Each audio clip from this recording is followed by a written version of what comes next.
Boog. They're gonna, yeah, I got you. I got your number. Ow! She's mean to me in the morning, just so y'all know.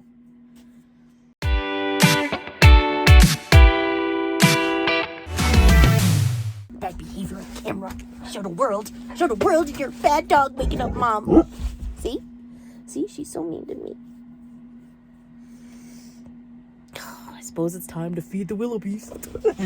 She agrees. It's time. Are you checking to make sure I'm coming? Oh, I gotta get out of bed. Look, you've already messed up the whole rug. The whole rug. Also tripped to death. Look at the rug. Straighten it out. Oh, look at my mess. Look what you did to your area.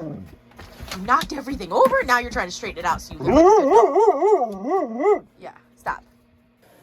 So mom's not a very good mom because all of Willow's water was frozen in her dish. So I'm melting it in a pan. And I have the space heater focused on the big jug.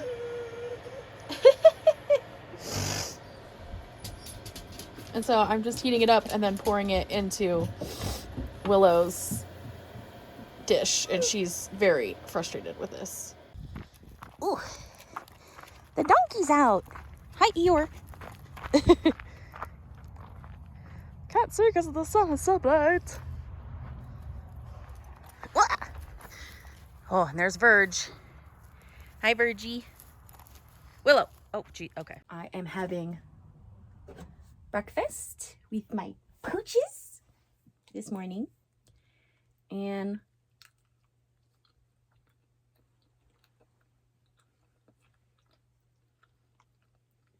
I thought I could update you guys on what's going on with me. You're looking at it. I started a new story, a new book. I know I need to finish the second book to the other one that I've already published. The link is below if you're interested. It is a fantasy novel about dragons. And that's all I'm going to say. There's a shadow daddy. Where's your shadow daddy? I guess I should tease that. There's a shadow daddy. Because isn't there always?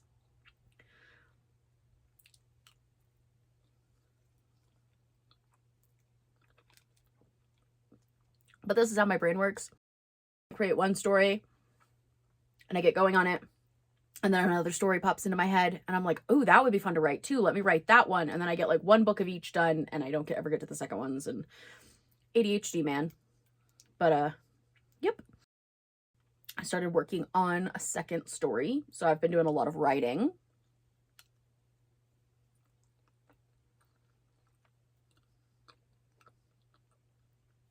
But I also think I'm doing some recovering. I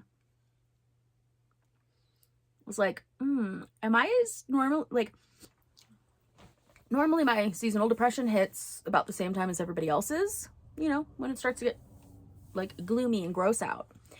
And I left Omaha and it hasn't been gloomy and gross since I've been here. And even the snowstorm that I went through in Colorado was beautiful. Like, I was in the Colorado mountains getting fucking dumped on and it was gorgeous. I don't know that I have the money to live in Colorado in the mountains because it's so expensive. I mean, it's expensive anywhere, but like, you know, resort towns. Gorgeous. Absolutely like, I think I said it in one of the recordings and I have said it several times while I've been driving through here. My brother needed to go to St. George, so I tagged along. We were going through these mountains and I'm going, one, how did the folk who were settling and stealing this country from the natives that were already here, the indigenous populations, First Nations, etc., how, when you see something that beautiful, do you be like, yeah, I'm going to keep seeing what's on the other side of this because I think it gets better, instead of just being like, I'm going to stop here. And also, I look at those mountains and I go, oh, I don't want to climb that. My asthma won't let me climb that. I will go hiking, but like, I don't want to hike up the whole fucking mountain, y'all. I just want to go see some pretty shit. And I have not gone exploring out here like I need to. I've kind of been wallowing, I think, in like the best way. Because this is what people are supposed to be doing, right? Like, you're supposed to be able to feed yourself, which I barely can. I'm really grateful for my sister-in-law and my brother right now, because they use some of their food stamps to, I'm gonna tear up. They use some of their food stamps to buy me food so that I can save my money for things that food stamps can't buy, you know?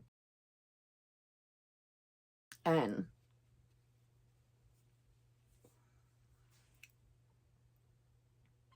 it sucks. I'm almost 40 years old. I don't have a job. I don't have money. You know, I tried to change my insurance over for my car so I can even get my car registered. Can't do that. I don't have enough money. So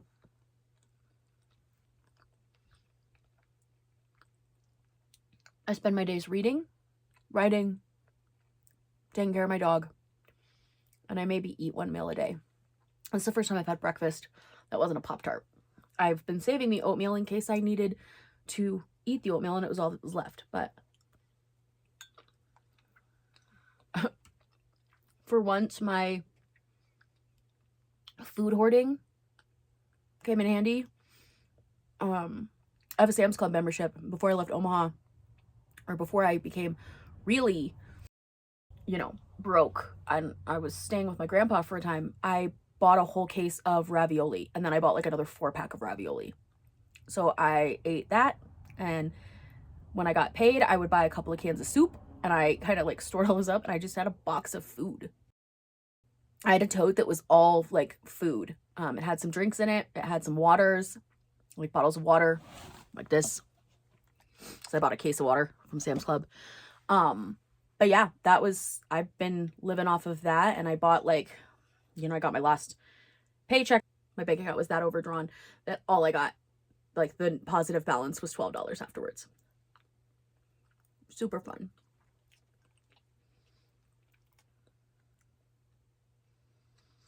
But I got a text today from my sister-in-law, like literally 20 minutes ago, saying, my boss is going to text you.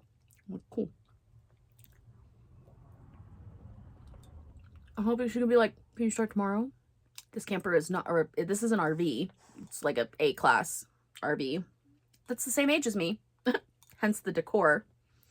And I'm not doing much to try to change that decor because I don't want to put money into something that isn't mine. Like, if I'm going to put money into something, I'm going to put money into my camper, which is still in Omaha, by the way. I drove out here with my car and my dog. And I haven't been able to make my bankruptcy payments in 3 months. So I'm pretty sure they're going to take my car here soon. I know the second I register that thing, they're going to take it. Like, sucks. But my sister-in-law has a car. My brother has a car.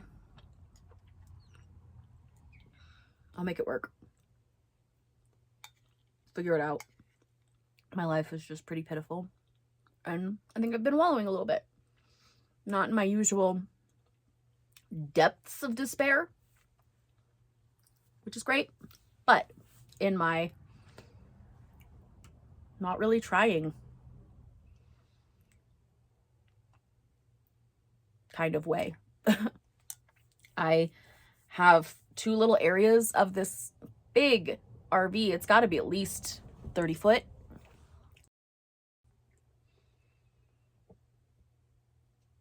You know, and I could make it more homey, but like always, I don't want to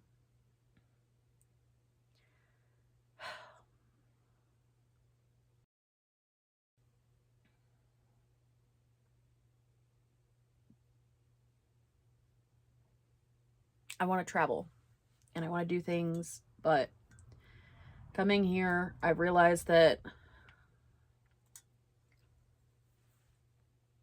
I'm not the only person that's here that needs help. and I have bouts of it feels the same way as deja vu. Like, you get that feeling of like, oh, I've done this before. But I get them in situations, places that I know I have never been before. For example, my brother took me in his Jeep, the back roads after dumping trash at the dump, to the local, we literally went straight shot out the window.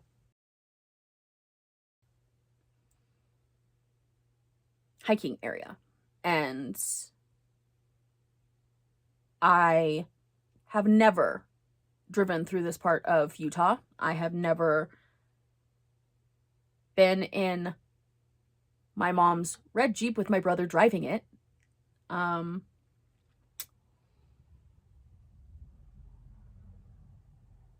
Yeah, I had that feeling, and I was like, fuck, because that meant that and I've taken that, I guess I should say, to mean that I'm on the right track, and I'm where I'm supposed to be, and I'm doing the things that I'm supposed to be doing, because I believe that there are parallel universes and parallel me's in those universes, and they're doing things, and maybe there's one where time is sped up, and so I'm getting the bleed over from that, but, you know.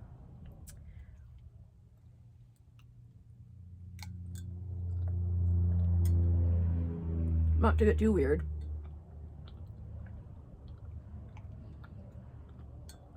But yeah, that's my update.